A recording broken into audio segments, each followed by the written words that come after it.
Hola, ¿qué tal? Muy buenas noches, 8:45, momento de las noticias. Mi nombre es Juan Carlos Sandoval y le presento nuestros titulares. Azúcar de Guatemala presenta los titulares. Corte de Constitucionalidad deja sin efecto préstamo por 550 millones de quetzales para el Ministerio de Comunicaciones.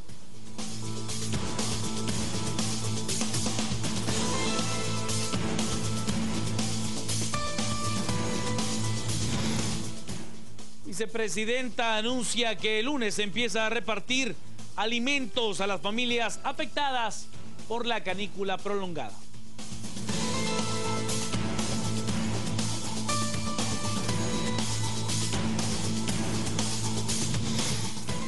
Según productores de arroz, a causa de la sequía se ha perdido un 20% de la cosecha. Sin embargo, aclaran que hay suficiente grano para el mercado nacional.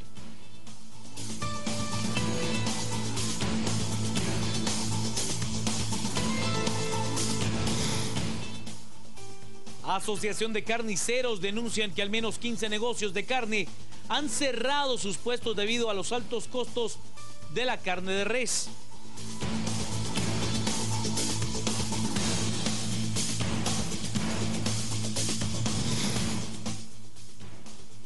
Y Brasil entra en recesión económica técnica debido a que en 2 trimestres consecutivos su crecimiento es negativo.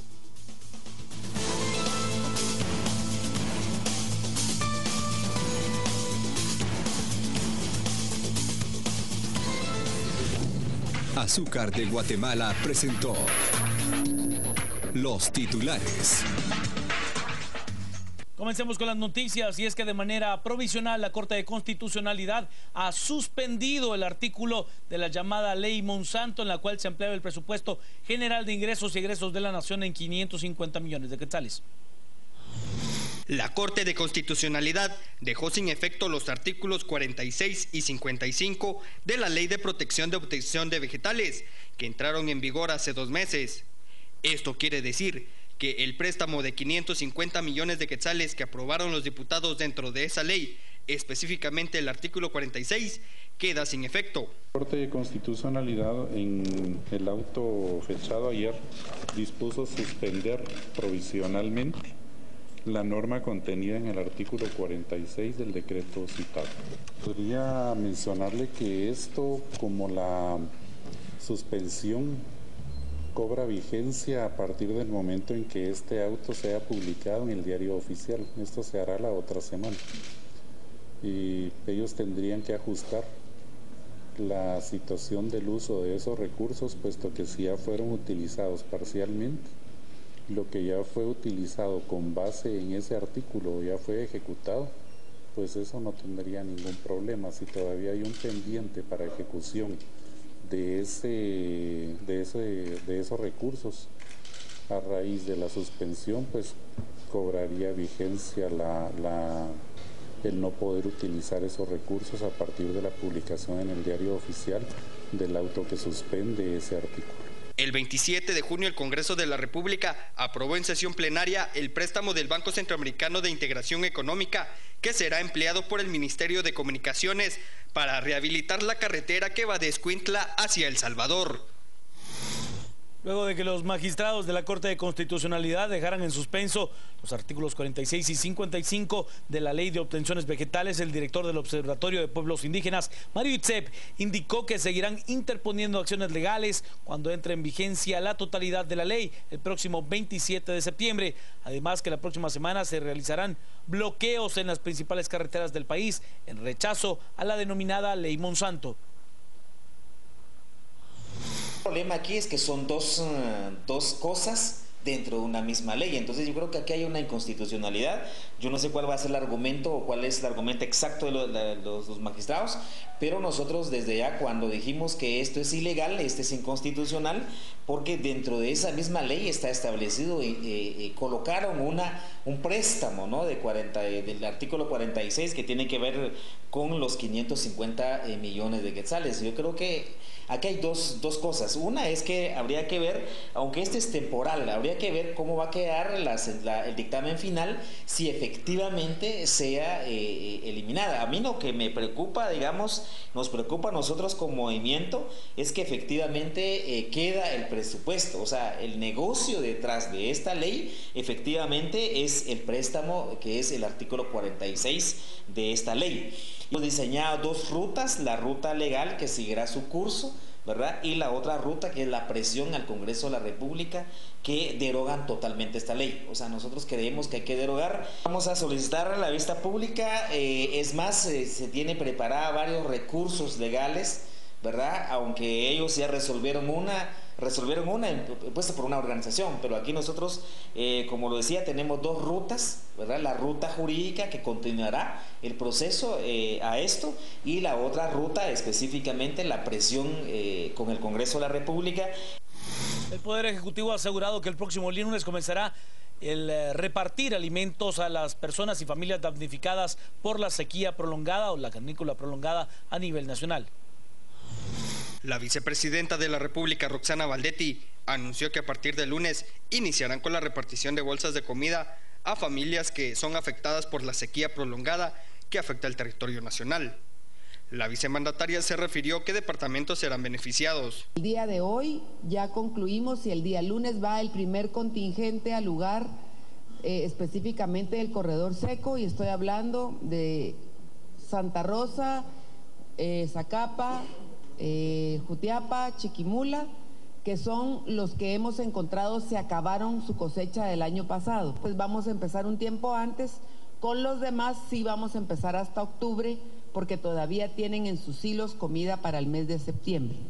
Baldetti indicó que cuenta con un presupuesto de más de 150 millones de quetzales para realizar compras en el extranjero de granos básicos, bajo el argumento del estado de calamidad que está vigente. Para evitar el aumento del valor del maíz y de la tortilla, estamos comprando fuera del país para todas estas familias que tienen que tener mensualmente un quintal de maíz, 30 libras de frijol y 17 libras de atol fortificado, que sirve especialmente para los niños que están en la ventana de los 1000 días, porque no queremos perder lo que hemos ganado en el combate a la desnutrición, que es también algo que tenemos de verdad muy fijo y que seguimos trabajando en esto.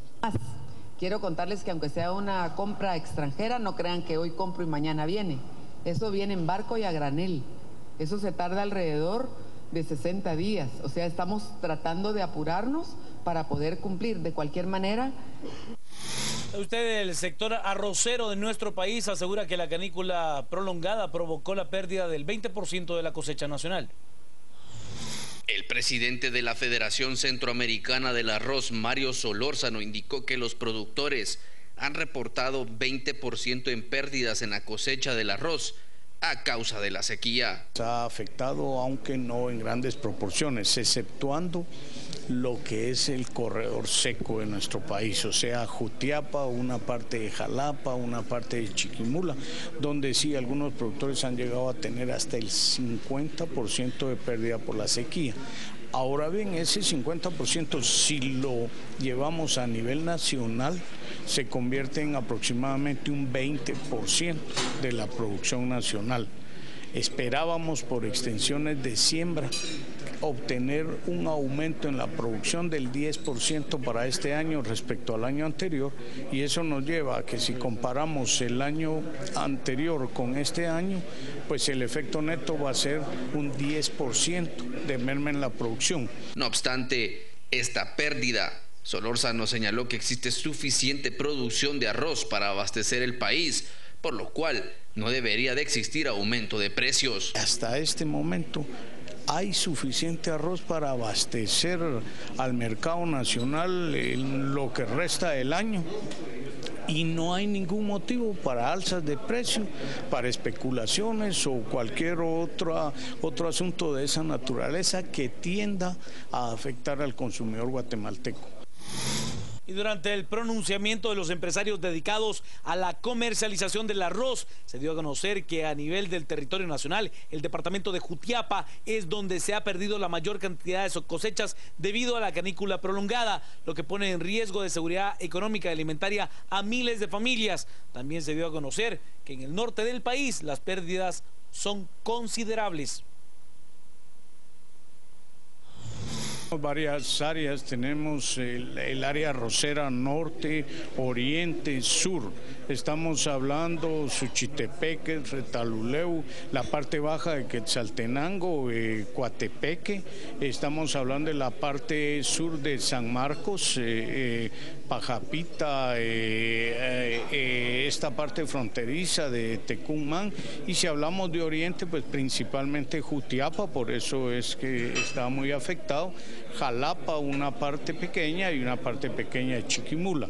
Estamos también en el área de norte, en Alta Verapaz, el área del río Polochic y Petén, que también tiene producción de arroz. La gremial de carniceros ha asegurado que al menos 15 establecimientos dedicados a la carne de res han cerrado sus puertas debido a que el incremento del precio de la carne ha hecho que las ventas disminuyan. Producto del alza al precio de la carne de res, casi 15 carnicerías en la capital han cerrado. Así lo dio a conocer el presidente de la gremial de carniceros, Carlos Hernández. Muchos de los propietarios de carnicerías han quedado desempleados. Yo llevaba un conteo como de 13, 14 carnicerías aquí en la capital. Lamentablemente, pues déjeme decir, hoy es el día que tengo que reportar una carnicería más, que el día de hoy terminó de existir en el mercado central. Lamentablemente, pues a eso nos atribuimos de que hay desempleo y el negocio para nosotros han bajado, las ganancias son bajas. Edgar Méndez de la gremial de carniceros dieron a conocer que se optó por vender carne de marrano, ya que existe mucha producción y poca demanda. En estos últimos días y meses, el incremento desenfrenado de parte de los abastecedores y ganaderos. Es por lo tanto, pues derivado a esos problemas, pues ha nacido una nueva alternativa que el día de hoy pues estamos dando apertura, una magna apertura de lo que es la venta de marrano, carne de marrano, que consideramos de que hay mucha producción y de buena calidad, pero hay poca demanda. Entonces, por lo tanto, pues queremos pues decirle a nuestra clientela de que ellos tomarán las decisiones. Mientras que la carne de res está entre 28 y 30 quetzales la libra, la carne de marrano no sube, o sea, está estable. Está entre 20 quetzales, estamos hablando lo que es el adobado, lo que es la costilla, posta y chuleta. La libra de carne de res ha sufrido un aumento entre 3 y 4 quetzales. Hay lugares que el precio llega hasta los 30 quetzales. La Procuraduría de los Derechos Humanos se ha referido a la salida de un grupo de judíos ultraortodoxos de la comunidad de San Juan La Laguna, esto en el departamento de Sololá. La Procuraduría de los Derechos Humanos se ha pronunciado luego de conocerse que los judíos ortodoxos que vivían en San Juan La Laguna se han retirado. Esto por las constantes amenazas de las que fueron víctimas. Según la PDH, los pobladores de Sololá no querían a los judíos por vestir de negro, ser de familias numerosas y no saludar. Por ejemplo, los argumentos bastante intrascendentes y frívolos era que vestían de negro, tenían muchos hijos y no respondían a saludos, ¿verdad? Esos tres argumentos es imposible que usted con base en eso no le guste a la gente, genere aversión y además los quiera sacar del lugar, ¿verdad? Encontramos no solo ese tono agresivo, sino muy poco sólidos argumentos, ¿verdad? que tenía. Fue más el tono y el tono agresivo, sobre todo, amenazante. La PDH aseguró que ellos en estos momentos desconocen en dónde se encuentran los judíos ortodoxos. La seguridad no lo han dicho, precisamente porque están con temor. Así que dijeron la capital, pero puede ser otro lugar, ¿verdad? Lo que la Procuraduría de Derechos Humanos quiere sacar es la lección aprendida de este tema, ustedes. No No se puede generar odio, no se puede generar aversión con base en cosas inventadas, con base en mitos, con base en intolerancia y falta de respeto a la religión que todos profesan y cómo la expresan públicamente, ¿verdad? Aquí, como le digo, no hemos encontrado una sola, porque no vamos a encontrar nunca, una justificación para tratar a la gente como a la gente que es distinta a tratar. La Procuraduría de los Derechos Humanos aseguró que estaría mandando un informe al Ministerio Público, ya que esto podría ser catalogado como violación de los derechos humanos de los judíos. Y estas imágenes que le presentamos son de los judíos ultraortodoxos de la secta Leb Tahor, que tuvieron que irse de San Juan La Laguna luego de que el Consejo de Ancianos y el Consejo Municipal de dicha localidad en Sololá los sacara, aduciendo que son malos para el pueblo, pues ni siquiera les contestan el saludo que les hacen y pues no quieren tener contacto con ellos. Este viernes los hebreos llegaron a la ciudad capital y se encuentran en un lugar que solo ellos saben y determinarán a dónde se irán a vivir. En tanto esto sucede, se supo que en estos días los Leb Tahor se presentaron al Ministerio Público para poner una denuncia verbal por discriminación en su contra. Momento del clima, es Diana Guerra.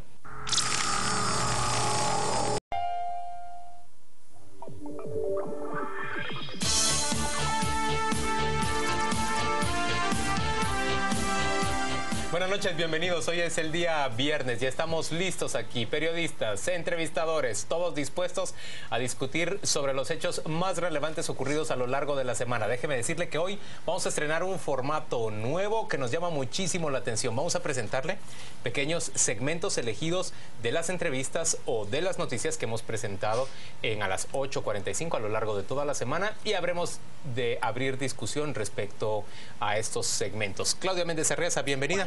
¿Le interesa el nuevo formato? Me interesa, sobre todo ver cómo nos va, si lo entendemos nosotros mismos. Pablo Hurtado, ¿le gusta? Me gusta. A ver si les parece la selección que les traje de mi segmento. Muy bien, y don Quique Godoy, ¿qué piensa usted? Bienvenido, Quique. Bueno, pues vamos a ver yo un nuevo formato. Yo no sé ni qué me toca, pero bueno. Pues en este nuevo formato, arrancando ya con él, Pablo Hurtado queda en el uso de la palabra, así como decían en los colegios cuando uno iba a debatir. Entonces, queda ahora en el uso de la palabra. Yo. Ahora, doña Pablo Hurtado, levante la mano. Yo elegí esta entrevista que le hicimos a 2 diputados y al representante del Observatorio Indígena porque representa en cierta manera el mea culpa que escuchamos a lo largo de la semana de los diputados y también de las organizaciones civiles de, primero, no haber discutido la ley y conocido, y segundo, no haber evitado que se aprobara por unanimidad sin ninguna discusión. Escuchemos lo que dijeron. ¿Ustedes piden que se modifique? Nosotros estamos pidiendo la derogación total de la ley. Pero es esa chambonería legislativa de estar reformando después de aprobar 9 años. Da la impresión que fueron al archivero, vieron una ley que sonaba inofensiva, pásenla, metan ahí el 46, aprobamos la ampliación presupuestaria y resulta que es más caro el caldo que los huevos, porque esta ley está dando más conflicto que la ampliación presupuestaria. Sí, pero vea, ya yo creo que ya ese momento ya lo pasamos, de verdad. Esto se va a rectificar. Llámenlo como se quiera llamar, pongámoslo como lo querramos poner. Fue chamonería de parte de los diputados que lo aprobaron. ¿Qué dicen mis compañeros? ¿Fue o no fue? ¿Y qué pasa después de que aceptan los diputados que metieron la pata? Si es asunto de votar, yo voto que sí fue chamonería.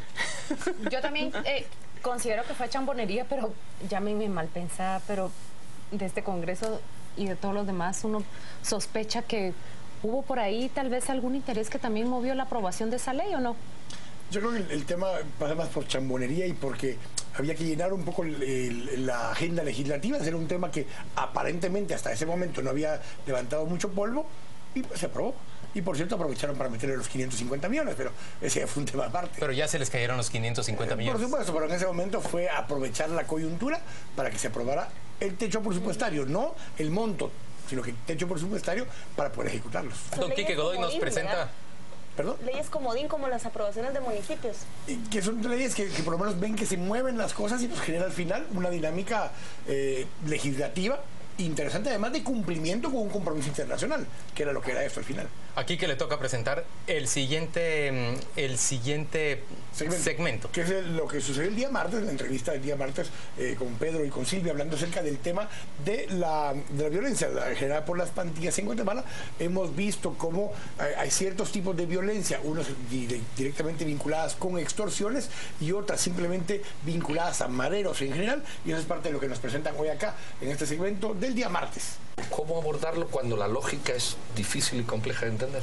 Yo no estoy de acuerdo ni siquiera cuando hablan de los menores que son utilizados por las maras y que se afirma que el 70% pueden ser rehabilitados. Es decir, eso no es producto de ningún estudio, eso es producto de algo de lo que dice una juez o algo de lo que dice un psicólogo o algo que dice un director de un centro correccional. Pero la realidad es distinta.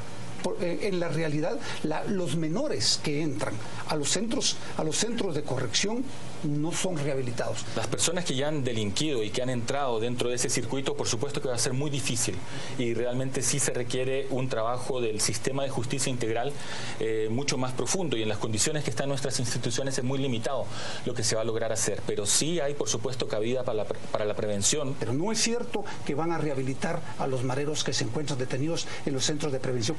Ellos tienen que estar en cárceles de máxima seguridad con 23 horas dentro de las cárceles por una de sol. Parte del dilema justamente que se genera es ¿dónde está el tema? ¿Es persecución o es prevención? Que es un poco la discusión que generaban tanto Arturo como pero déjeme replantearlo. Julio. Uno escucha las declaraciones de Julio y de Arturo y prácticamente es la desesperanza, porque ha sido larga e históricamente discutido qué hace un prisionero, un recluso dentro de una cárcel. Las cárceles existen porque el sistema y el mundo entero, el derecho, le apuesta a la rehabilitación. Y cuando uno escucha estas declaraciones, inmediatamente surge la pregunta, entonces, ¿cuál es el camino que queda? ¿Qué queda con esos menores que no tienen la oportunidad, que no tienen la esperanza y que no tienen un futuro para ser rehabilitados? Y lo que genera también duda es, entonces, ¿para qué están los que ya cumplieron 18 años en gaviotas? Si no se van a rehabilitar, entonces mejor, por favor, no contaminen más al que de repente podría salirse de la media. Vamos rápidamente a presentarles ya el segmento del día miércoles, y se refiere a esa gran expectación que se abrió entre muchísimos guatemaltecos después de conocer el documental que National Geographic, el canal de National Geographic, difundió el domingo por la noche respecto del sitio arqueológico sumergido bajo las aguas del lago de Atitlán, Samabaj. La idea es esa, hacer un plan de manejo para permitir que la gente lo mire. Es algo realmente único que merece ser visto por las pocas gentes que pueden bucear.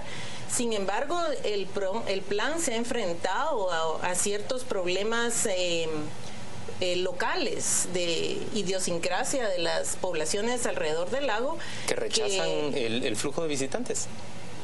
Rechazan todo tipo de manejo del sitio, no solo el flujo de visitantes. Entonces se ha tenido que hacer todo un proceso largo de entendimiento y negociación que todavía no han logrado resolverse nada. Pero el único que está perdiendo en este momento, pues yo pierdo porque no puedo ir a investigar. Ahorita estamos en cero porque no hay interés en esa situación por parte de las localidades. Y yo no quiero entrar en enfrentamientos con las personas locales. ¿Es la comunidad del Cerro de Oro la que se opone? No es Cerro de Oro directamente, es la Municipalidad de Santiago. La Municipalidad de Santiago de Atitlán, entonces, en contra o muy recelosa tanto de las investigaciones como de la posibilidad de que haya un gran flujo turístico hacia este sitio Samabaj. Y piensen ustedes, ese podría convertirse en un foco de inmensa atracción en todo el mundo. Es la única ciudad sumergida, los únicos vestigios arqueológicos. Piensen en un museo de sitio, la gran cantidad de buzos que querrían venir y recorrer, por ejemplo, primero el museo de sitio y luego sumergirse con por supuesto, con una ruta establecida, resguardando la seguridad de los vestigios, pero pudiendo reconocer puntos. Podríamos atraer visitantes desde Australia, desde Canadá. ¿No será que con el reportaje de Nat Geo cambia de actitud el alcalde y la propia comunidad? ¿No será que desde fuera que nos digan ahí hay oportunidad? Ojalá que así ocurriera. A mí me llama la atención que justamente hasta ahora, porque esto lleva, no es de hoy, esto ya de hace un par de años, que ahora, porque Nat Geo hace este reportaje, todo el mundo está hablando de Samabaj, pero Samabaj está ahí, bueno, está ahí desde muchos años, pero fue descubierta ya hace algunos cuantos años, 10 años. Y nadie le había puesto atención hasta que Nat Geo lo pone en la televisión. Pero suele ser así, la prensa nacional le había dado ya gran cobertura a la ciudad sumergida, pero suele ser que cuando un medio con las dimensiones de National Geographic y realiza una producción tan ambiciosa como la que dice Claudia. Vino a ser 2 o 3 en ese mismo momento, una de ellas vinculada al tema anterior que habíamos hablado, no fue el único trabajo que hicieron. Imagínense eso, pero quiero retomar las palabras de Quique, que dice todo el mundo está hablando ahora del lago. Yo les voy a presentar otro tema por el cual también todo el mundo está hablando de ese lago. Se trata de las 230 personas que fueron expulsadas de San Juan La Laguna en esta semana. Son los judíos ortodoxos, pertenecen a una comunidad y el Consejo de Ancianos de San Juan La Laguna ha decidido expulsarlos. Esto es lo que Rashe Rodríguez nos respondió en relación a su punto de vista como un analista, como un indígena también, que trata de explorar un poco en esas relaciones interétnicas. Escuchemos.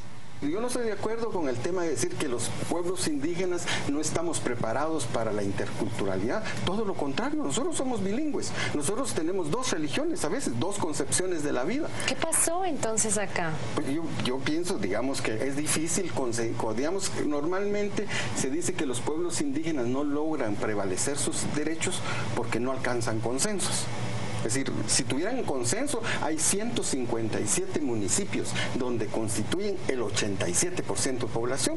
Y si votaran del mismo modo, tendrían la mitad del Congreso y para empezar 157 alcaldes. Pero a mí me llama la atención que en 3 meses se pusieron de acuerdo. Por consenso la comunidad. Si hubo consenso es que porque había una situación socialmente, digamos, sentida. Era un sentimiento generalizado. Y yo creo que a mí lo que me preocupa, digamos, que este caso, que es obviamente ese choque de culturas. Como le digo, si yo le digo a un señor desconocido, le doy el mismo trato que le doy a mi señor padre y no me contesta, por supuesto que me voy a sentir agraviado. Si lo saludo y no me contesta, por supuesto que me siento agraviado. No estoy de acuerdo con que digan que los indígenas no estamos de acuerdo o listos a la interculturalidad. ¿Qué piensan ustedes cuando escuchan esta visión? A mí me parece que en términos generales, los intelectuales indígenas se sienten en este momento a la defensiva frente a algo que ha quedado en evidencia, que es xenofobia específica en San Juan La Laguna. Yo no encuentro razones. Puede haber molestia, por supuesto, porque no haya saludo, porque no haya contacto físico, porque haya unos hábitos muy distintos, incluso porque se bañen desnudos a la orilla del lago de Atitlán, pero me parece que no hay ninguna justificación que valide la expulsión de la manera expedita que se hizo de un grupo de personas distintas en San Juan La Laguna. Yo creo que él retuerce el concepto de consenso, porque si hubiera habido consenso debió haber participado alguien que les dijera que ellos no tenían derecho a expulsar a alguien de la comunidad solo porque tiene costumbres distintas. Hay un consenso, sí, pero entre los que convienen la postura de él. ¿Cuál es el límite de una consulta popular o de un consenso? ¿Hasta dónde llega el límite? ¿Cuál es el rol del Estado de proteger a las minorías? En este caso, una minoría, pero obviamente. Es que, Quique, una decisión vecinal o comunal no puede determinar que si a mí la Constitución me garantiza que puedo vivir en el territorio. ¿Estamos hablando de minería o estamos hablando de los pueblos? De lo que vos querrás. No te pregunto, porque como la consulta popular se dice que se puede hacer y que no se haga minería. Nada más que a mí me parece bastante más grave en términos, digamos, humanos, que se expulse a personas a que no se permita desarrollar una exploración minera. Y con las palabras que vos usaste, el Estado justamente está para poder defender algo que tiene legítimo derecho. Así es. Y si en este caso esa población tenía legítimo derecho de estar ahí, con 10 niños ya nacidos en San Juan La Laguna, que son nacidos ahí en... Sí, pero no necesitamos estar hablando de guatemaltecos para que ellos tuvieran un derecho legítimo y natural para habitar esa tierra. Es que podían ser rusos, podían venir de la China, podían venir de Corea, de Italia o de cualquier lugar. Estar ahí, los que eso lo voy a decir. Mire, solamente está tratando de echarle chile al caldo sin necesidad en este momento. No sé si me queda tiempo para comparar, pero se dieron cuenta ustedes cómo el director de una escuela en Lynn, Massachusetts, sale a decir, con tanto niño canjobal que tenemos acá, tenemos que definir una política y un modelo para atenderlos. Miren ustedes la gran diferencia con los niños canjobales que se están asentando en ese pueblo en Massachusetts. El director y el intendente de educación salen a buscar una respuesta porque saben que no pueden educarlos de la misma manera que vienen educando a los habitantes de ese lugar. Una lógica bien interesante con el tema de la educación bilingüe en Estados Unidos. Es obligación del Estado proveer educación en el idioma materno en áreas como ciencias, matemáticas, a esos niños mientras aprenden el inglés. La pregunta es, ¿qué pasaría? El hijo de una amiga mía, una persona prominente en Guatemala que ahora se ha sentado en Estados Unidos, la familia busca específicamente un distrito en donde logra encontrar una escuela de calidad bilingüe, y en ese distrito hay gran cantidad de escuelas español, inglés, financiadas con fondos públicos por respeto a los inmigrantes. También con respeto a Estados Unidos debe de ser de los estados ricos y desarrollados. Porque no siempre es la historia así. En West Virginia no pasa eso, dice Claudia. Los judíos llegaron a Atitlán porque les dijeron, el guatemalteco que les hizo el contacto, que era una comunidad muy tranquila y el lago les servía para parte de sus rituales. Lo que encontraron fue una comunidad sumamente intolerante y violenta porque les tiraron piedras y los insultaron gravemente. Ojalá se abriera un expediente más allá de una sanción moral del PDH que condenara lo que sucedió ahí y que ni siquiera les dieron derecho a defenderse. Vamos a la pausa comercial, volvemos dentro de muy poco. Celebre 40 magníficos. Más.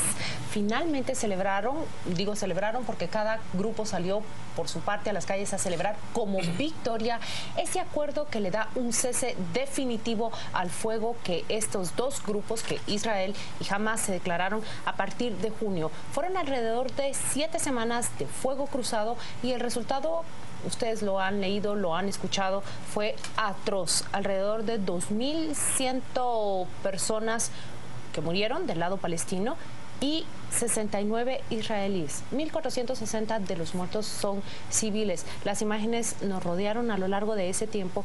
Vimos como niños y familias enteras sufrieron por este fuego que se declaró entre dos grupos radicales de un conflicto que se ha dicho nunca va a terminar. Vamos a ver qué comentarios tienen ustedes sobre esto. Hacia el fin del conflicto, yo lo que entiendo es que hay una propuesta del señor Mahmoud Abbas para lograr que definitivamente se establezcan las fronteras del Estado palestino que originalmente se estableció en Naciones Unidas. Hay una gran oposición adentro de Israel para que esto ocurra, pero los palestinos querrían aprovechar este cese del fuego y esta victimización de la que fueron objeto después del ataque israelí en respuesta a los ataques de cohete de Hamas para solventar de una vez por todas la posibilidad de establecer su Estado y de dejar de contar con esa estrecha vigilancia que, según ellos, estrecha vigilancia israelí, el bloqueo israelí, que les inhibe de desarrollar una economía próspera. Eso es lo que ellos dicen. Yo no sé si Quique coincide conmigo, pero de lo que yo puedo... Que no. Porque una vez lo conversamos fuera del aire. Es que lo que yo veo ahí es como un conflicto, firmaron ahorita un cese al fuego, pero las bases de estas organizaciones son las que albergan ese odio tan enraizado y son las que demandan y propician que los ánimos se mantengan caldeados y que sus líderes precisamente mantengan ese discurso tan beligerante, tan violento, y les reclaman incluso la sangre y la venganza por sobradas razones y conocidas y con las que yo me identifico a los dos lados, porque han perdido a la gente más cercana y más valiosa que tenían en su vida y sus grandes bienes, sus bienes más preciados, y heredan ese odio generación tras generación. Yo creo que eso es una victoria pírrica, es una celebración lamentable, que celebres después de que hay 2.000 muertos de un lado y casi 100 del otro, y que los problemas van a seguir como emergiendo y ese odio se mantiene incluso peor ahora.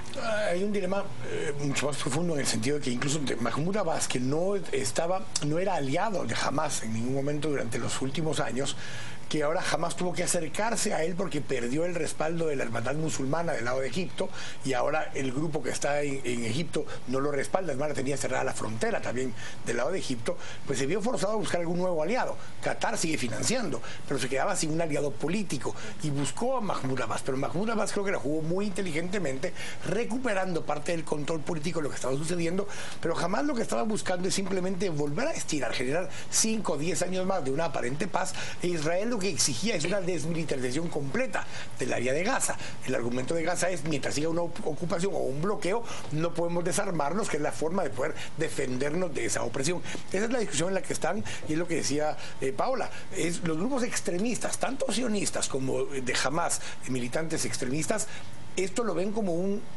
momento de espera para la siguiente batalla, no una solución definitiva.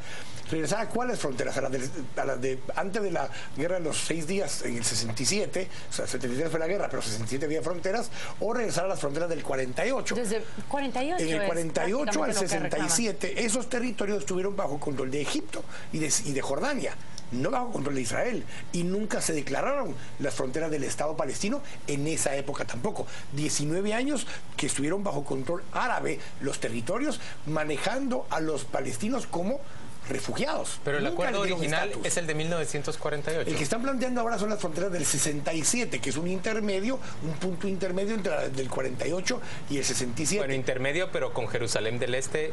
En una instancia, digamos, internacional, que es la parte que nunca ha aceptado ya ahora Israel, y del lado de los palestinos, donde se generen las condiciones para romper el bloqueo que hay ahora y permita una vida civil y económica abierta. Entiendo que el área más radical es justamente la que rechaza los acuerdos del 48, que ni siquiera está de acuerdo con la delimitación del Estado de Israel. Lo que sucede es que si regresamos a Hamas nunca ha reconocido el derecho de Israel de existir. Nunca. Exactamente. Y bajo este esquema hay un grupo de extrema derecha, digamos, muy conservadora, de sionistas, que quisieran que todo Judea y Samaria fuera Israel. Exacto. Ninguna de esas dos posiciones extremas puede prevalecer. Pero esas posiciones extremas asusan. Y son las que generan esto. Por eso hay los colonos que siguen tomando posiciones en el área de Cisjordania para poder seguir ampliando la cobertura de Israel, y por eso está la parte de Hamas, que no acepta reconocer a Israel como un Estado y que promete seguir atacándolo hasta que lo destruya. La pregunta fundamental ahora, o quizás la pregunta que se lanzan desde el lado de Israel, es si realmente todas esos túneles, todas esas bases fueron completamente desarticuladas. Vamos ahora a presentar un segundo programa, es una segunda nota de internacionales y está un poco más de nuestro lado. Tiene que ver con la emergencia de esta candidata del partido ambientalista. La tienen ustedes ahí en pantalla y se las voy a presentar. Es Marina Silva. Es la candidata favorita, es una viuda, mírenla ustedes, su especialidad es el medio ambiente. Y cuando se le hacen 2 mediciones distintas a lo largo de esta semana, los brasileños responden que en una segunda vuelta ella derrotaría a Dilma Rousseff por 9 puntos en una encuesta y por 11 puntos en la segunda. Es actual ministra de Medio Ambiente de Dilma Rousseff, y a lo largo de esta semana se celebró el primer debate presidencial y se le catalogó como una candidata con mucho aplomo, muy fuerte frente a la Cámara, que ese debate fue suyo, pero también se le criticó por tener poco contenido en sus propuestas. Claudia, ella ya no es ministra de Medio Ambiente. Ella fue ministra en la época del señor Lula da Silva. Es una política admirable si ustedes tienen en cuenta que hasta los 16 años ella fue una analfabeta, proveniente de los grupos de las clases más pobres de Brasil. Logra un desarrollo inmenso personal en términos de educación, y el presidente Lula da Silva la convierte en su ministra de Medio Ambiente. Ella renuncia, entiendo que fue al final de la primera presidencia de Lula da Silva, en rechazo a algunos proyectos con Eduardo Campos. Megaproyectos. Y Eduardo Campos, que era el candidato a la presidencia, a quien ella sustituye después de que él muere en un accidente, en realidad le hereda a ella una especie de plataforma, y yo creo que la victimización del señor Campos hace que ella surja como la gran contendiente de Dilma Rousseff. Yo creo que sí hay unas grandes posibilidades de que el Partido de los Trabajadores, el de Lula y el de Rousseff, sea desplazado en las elecciones. Me parece a mí que hay una fuerza muy grande y hay muy poco tiempo para llegar a las elecciones en Brasil.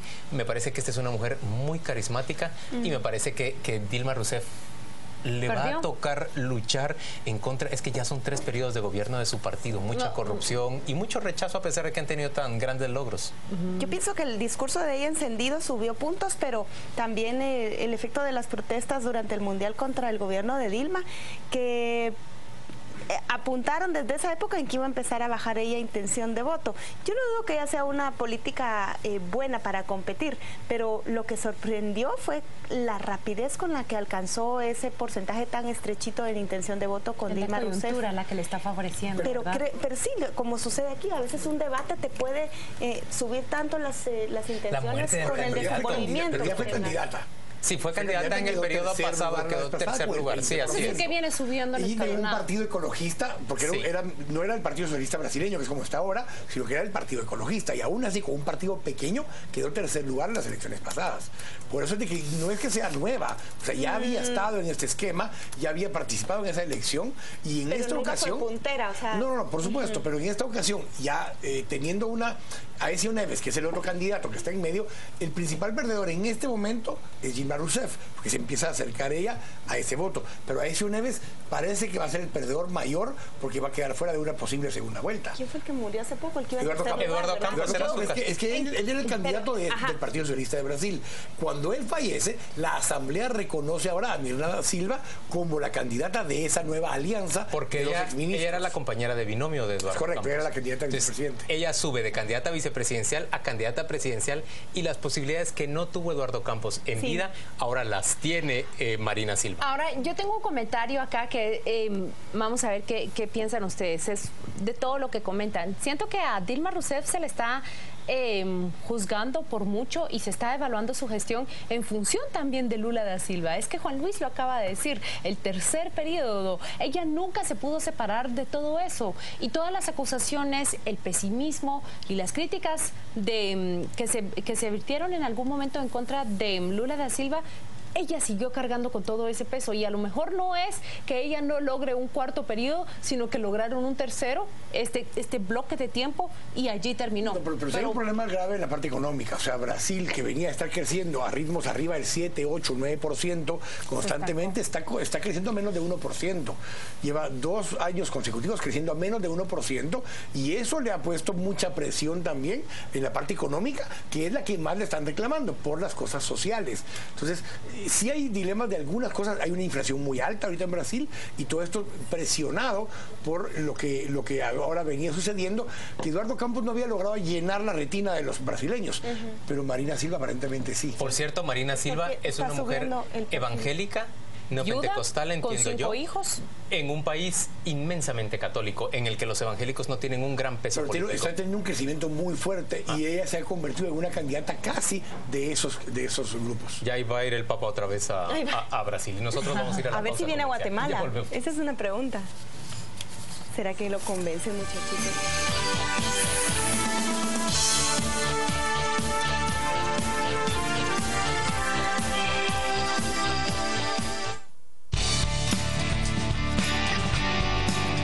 Estamos presentando a las 8:45.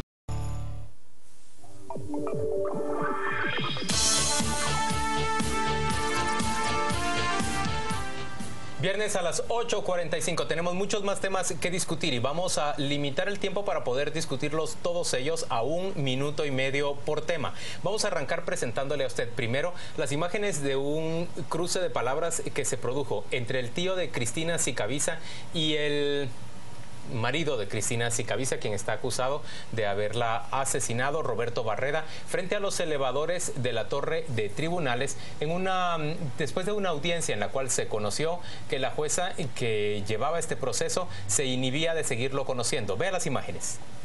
Cobarde, métete con un hombre que te pueda defender, no con una mujer, asesino. Sos un cobarde, tenés que depender de las aguas de tu nana. Cobarde sos. Mírame a los ojos. Mírame a los ojos. Cobarde. Cobarde, asesino. Cobarde y asesino sos. Sin comentarios a esa gente, usted. Sin comentarios. No vale la pena esa gente. Vos no vale la pena vivir en esta tierra. Sin comentarios, dice Roberto Barreda, y el tío de Cristina Sicavisa le contesta: no vas a tener comentarios porque sos un cobarde. Esas palabras, ese cruce de palabras captado por la prensa nacional, ¿qué tienen ustedes que decir? Yo creo que tiene razón el MP cuando dice que ese caso debe ser juzgado en un tribunal de alto impacto. No es esta discusión violenta que estamos viendo, agresiva más bien, lo que refleja es el proceso y la frustración que le está generando a la familia Sicavisa porque recusan a la juez, porque la juez se excusa, porque el caso no ha avanzado. Y este juicio que debió haberse celebrado el año pasado todavía está en esa etapa de limbo. Y porque nuestro sistema termina permitiendo que esta gente pase tanto tiempo sin llegar a juicio. Él le dice: te estás ocultando en las naguas de tu mamá. Yo creo que es un proceso que lo que llega es una frustración ya absoluta. Y mientras más se vaya estirando esto, más de esa frustración va a ir saliendo y va a ser más difícil poder llevar a cabo un juicio que llene todos los conceptos de un debido proceso adecuado para que al final no haya ninguna duda de la resolución a la que se llegue. Yo voy a hablar sobre la forma, aunque en la forma está el fondo.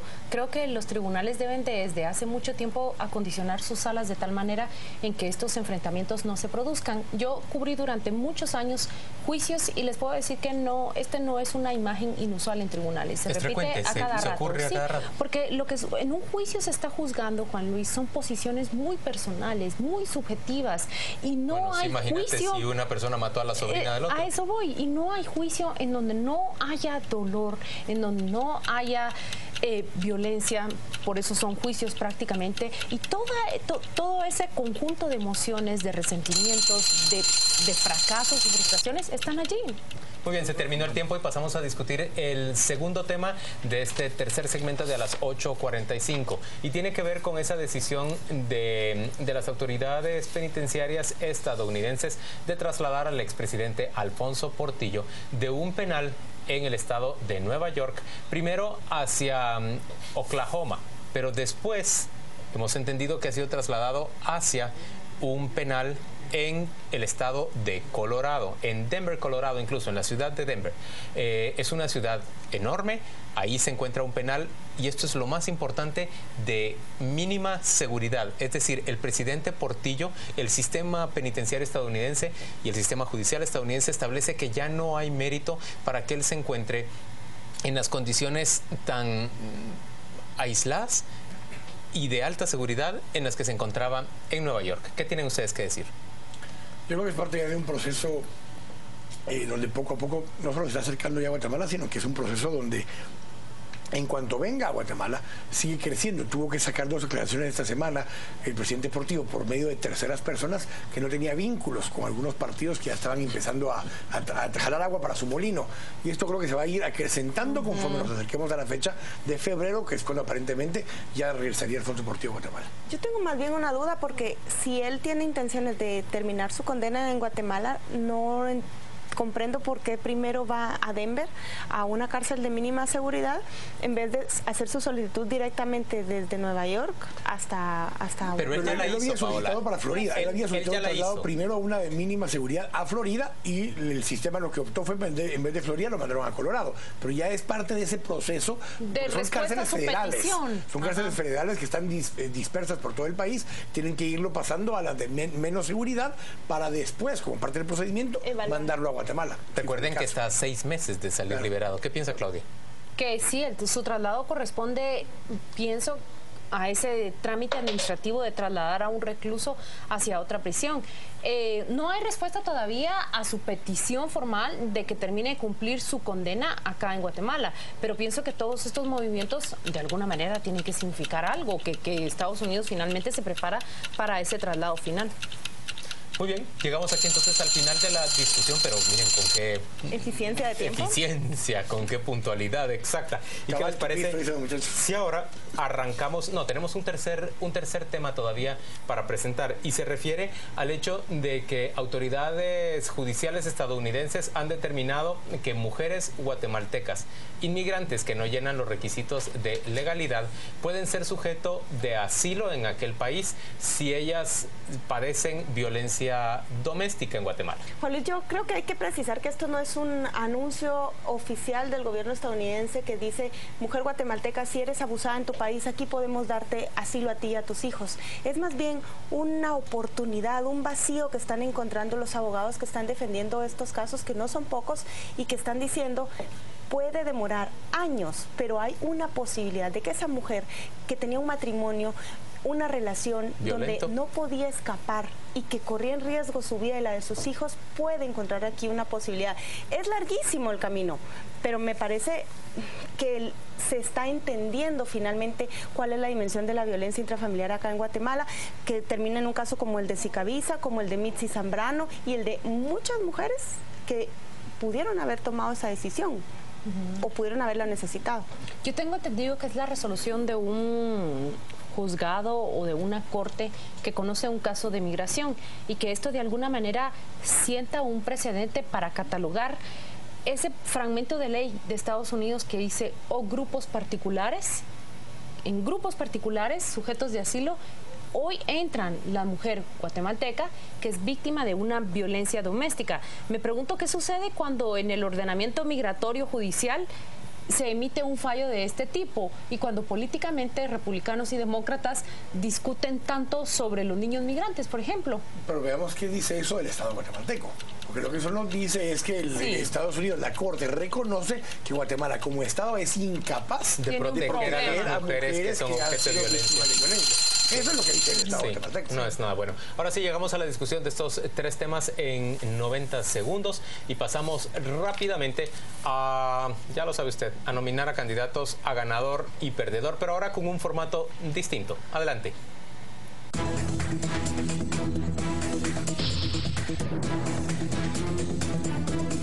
No, aquí estamos hablando un poco, vamos a presentar, a ver, cada uno de los tres va a presentar su candidato a ganador o a perdedor, y a mí cual juez de estos programas de The Voice o estos reality me va a tocar escoger a cuál de los tres le creo. Yo no sé si me gusta a mí este formato. Pero veamos, me gustaría ser el juez, es lo que pasa. A mí me gustaría ser el juez, sí, claro. Entonces vamos a ir desde Paola. A ver, yo defiendo mi candidato a ganador. Yo creo que el ganador es Ecofiltro, Quique, porque esta empresa salió después de una medición de carbono, de una empresa certificadora, salió a vender bonos de carbono al mercado guatemalteco y hay dos empresas, Estudio Domus y Solución Web, que han comprado esos certificados. Yo entiendo que cada filtro da 4 créditos y cada uno es una tonelada de carbón menos para el medio ambiente y al ritmo que van a tener 160,000 créditos de carbón solo con el uso de Ecofiltro. Por eso creo que es el candidato a ganador. Y de perdedor yo creo que es Otto Pérez Molina, el presidente de la República, porque esta semana se publicó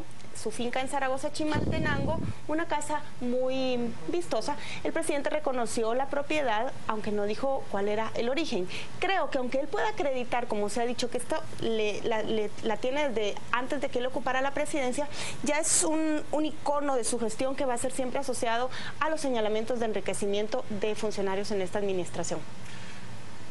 Déjeme ahora tratar de persuadirlo de mi ganador. Yo quiero someter a ganador a Mario Chang.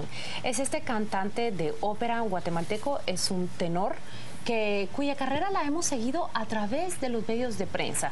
Recuerdan ustedes que hace 6, 7 años él se sometía a este importante concurso en Italia y que no existía todavía Kickstarter ni nada de crowdfunding, pero él logró que mucha gente que creía en él financiara ese viaje para esa competencia. Bien, ahora, 7 años después, él se encuentra radicado en Nueva York y es uno de los finalistas, entiendo yo que son 5 finalistas de Operalia, el concurso internacional que lanza Plácido Domingo para seleccionar a un cantante de ópera. ¿Qué sucede después de que ellos participan en un concurso de este tipo? Salen a ser contratados por la ópera europea, asiática y estadounidense. Ese es mi candidato a ganador. Mi candidato a perdedor es el Ministerio de Salud. Durante esta semana vimos cómo incluso se iban a organizar protestas y marchas porque prácticamente está colapsando. Hay una queja por parte de los expendedores y de medicina, farmacéuticas y laboratorios en que no tienen ni cuentan con el permiso de importación más de materiales, pero a esto se suma toda la carencia de suministros que hay en todas las unidades para atender pacientes. Y el señor Juan Luis, porque no le gusta el formato. El ganador, mi candidato a ganador es ese Consejo de Ancianos de San Juan La Laguna. Tengo que decir que solo lo considero ganador en el sentido en que al complacer al grupo de vecinos que se oponía a la presencia de los judíos ortodoxos, pues reafirma su autoridad, complace y entonces mantiene contenta al grupo de gente sobre el cual ejerce él un ascendiente. Me parece que le hace un gran daño al país y en términos generales a la comunidad también, pero en todo caso es ganador en términos de que hace mantener su autoridad y la hace prevalecer complaciendo a las personas que le pedían que se fueran los judíos. Y como perdedor yo voy a proponer a la juez Carol Patricia Flores porque ha desistido de continuar en el caso Sicavisa debido a las dudas de su imparcialidad. Retrasa el proceso, es cierto, y puede con esto favorecer al acusado que no llega a un juicio en términos rápidos, pero se genera, y ella misma termina admitiendo, una imagen que es muy negativa para el sistema judicial y es el que los jueces no son precisamente imparciales. La verdad que tres candidatos al ganador muy interesantes. A mí me gusta mucho el de Paola, porque tiene... Porque tu corazón es blando. No solo eso, sino que tiene un doble efecto. Es verde. Porque realmente no solo es lo que Philip Wilson y Fernando Mazariegos con los ecofiltros han logrado, sino que el financiamiento extra que lograron de empresas guatemaltecas que les compran los certificados de carbono, como Solución Web y Estudio Domus, y con eso logran seguir financiando un programa social muy interesante. Por eso me gusta, porque es doblemente ganador los dos grupos que estaban ahí. Y vamos a ser doble ganadora, Paola, porque creo que el perdedor esta semana sí. A mí no me gusta este formato. A mí no me gusta este formato. Pero creo que sí es perdedor. A mí me gusta la decisión. Porque al final el impacto para su imagen, que había sido una imagen muy protegida todavía a nivel de opinión pública, empieza a tener un poco de golpe con respecto a esto. Daño personal. Muy bien, con esa decisión de Enrique Godoy, despedimos ya esta emisión de las 8:45. Gracias por acompañarnos y que tenga usted un feliz fin de semana. Vuelva a estar con nosotros el próximo domingo.